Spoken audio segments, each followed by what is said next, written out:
کیا، اس کتاب کا انکار کیا جس کے بارے میں ارشاد ربانی ہے لا ریب فیہ، اس میں کوئی شک نہیں، تو رب کائنات نے تمام فصحائے عرب و بلغائے عرب تحدی اور چیلنج کیا کہ تم ایک دو نہیں بلکہ بہت سارے مل کر بھی اس قرآن کی جیسی ایک چھوٹی آیت بھی نہیں لا سکتے، اگر تم اپنے قول میں صادق ہو تو لا کر دکھاؤ۔ قرآن نے اس طرح نقشہ کھینچا وَإِن كُنتُمْ فِي رَيْبٍ مِّمَّا نَزَّلْنَا عَلَىٰ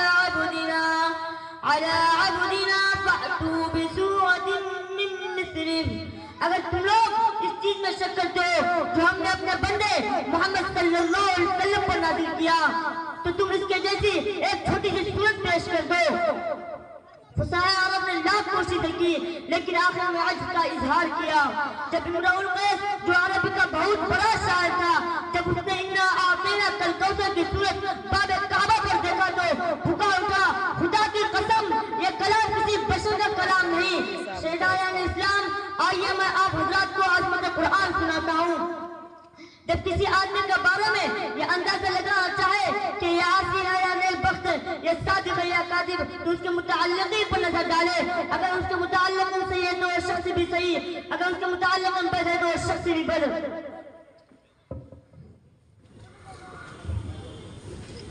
ایسے ہی جب ہم قرآن کریم کی فضیلت پر نظر ڈالیں، اگر قرآن کریم کی عظمت پر نظر ڈالیں، اگر قرآن کریم کی عظمت پر نظر ڈالیں، اگر قرآن کریم کی رحمت پر نظر ڈالیں، تو اس سے پہلے ہم قرآن کریم کی متعلقین پر نظر ڈالتے ہیں اور دیکھتے ہیں سب سے پہلا تعلق نظر آتا ہے رب کائنات جو مستر قرآن ہے، جو خالق جہاں ہے، جو مالک الرحمن ہے، صاحب ایمان پر بڑا مہربان ہے، یہی ہمارا ایمان ہے، جو اس کا منکر ہے شیطان ہے۔ کلام الملوک کی ملوک الکلام، بادشاہ کو کلام کلاموں کا بادشاہ ہوتا ہے، لہذا پتہ چلا کہ قرآن سب سے اعلیٰ ہے، قرآن سب سے عرفہ ہے، قرآن کریموں کو دوسری کتابوں پر فضیلت حاصل ہے۔ آئیے آگے چلتے ہیں تو دوسرا تعلق نظر آتا ہے لوح محفوظ جو ایک تختی ہے جو عرش کے اوپر ہے۔ غور کریے جو عرش کے اوپر ہو، جس کی فضیلت میں کسی کو کیا شک ہو سکتا ہے، جس کی رفعت میں کسی کو کیا شک ہو سکتا ہے، جس کی علویت میں کسی کو کیا شک ہو سکتا ہے،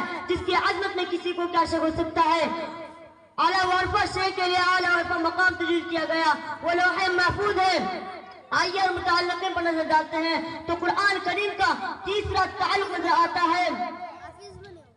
لیلۃ القدر، اس لیے کہ لوح محفوظ سے قرآن کریم کو اسی رات میں لایا گیا۔ یہاں پر نہ جبریل واسطہ ہے، یہاں پر نہ میکائیل واسطہ ہے، یہاں پر نہ اسرائیل واسطہ ہے، یہاں پر نہ اسرافیل واسطہ ہے۔ ایسی رات